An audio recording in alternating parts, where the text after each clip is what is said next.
Well, turning to Nova Scotia now, where people in the province are still grieving 1 week after a killer went on a rampage that left 22 people dead.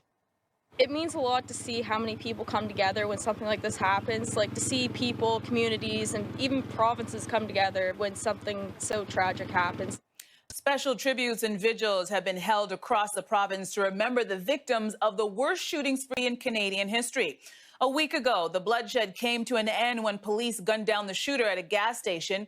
It took days to locate all the victims around the small town of Portapac. And for more on this, we have Lenore Zahn. She is a Liberal MP from Nova Scotia. Thank you so much for joining us this morning. Thank you. Thank you for reaching out to us. Absolutely. The first thing I want to know, the most important question is, how are you doing a week after this tragedy? That's very kind of you to ask. It's been a really stressful week, as you can imagine, but my entire focus has been on how are my constituents doing, trying to reach out to as many of them and comfort them and make them remember that we are all very kind people here. We are casserole people, we are scones and tea on a Sunday afternoon people, and that this won't define us. So Absolutely. Yeah, such a great message.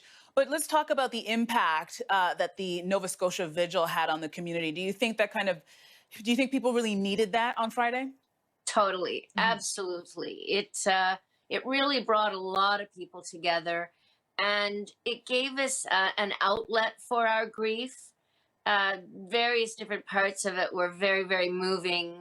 I've been noticing many people, including myself, saying when Natalie McMaster played fiddle with young Emily Tuck, the youngest victim, 17 years old, who went to CEC High School just down the road here. That was just mind-blowingly and heart-achingly beautiful. That was. So, yeah, and Sidney Crosby and the Premier and the Prime Minister and all the incredible musicians and the counselors, everybody came together, and I think it gave people a first step towards the healing process. Absolutely. And you're right. That was a very touching moment. Are there any plans to continue helping families impacted by this tragedy? Yes, there's a lot going on. There are lots of different GoFundMe pages, but there's also Nova Scotia Red Cross is collecting money, and we are continuing to put out information about that.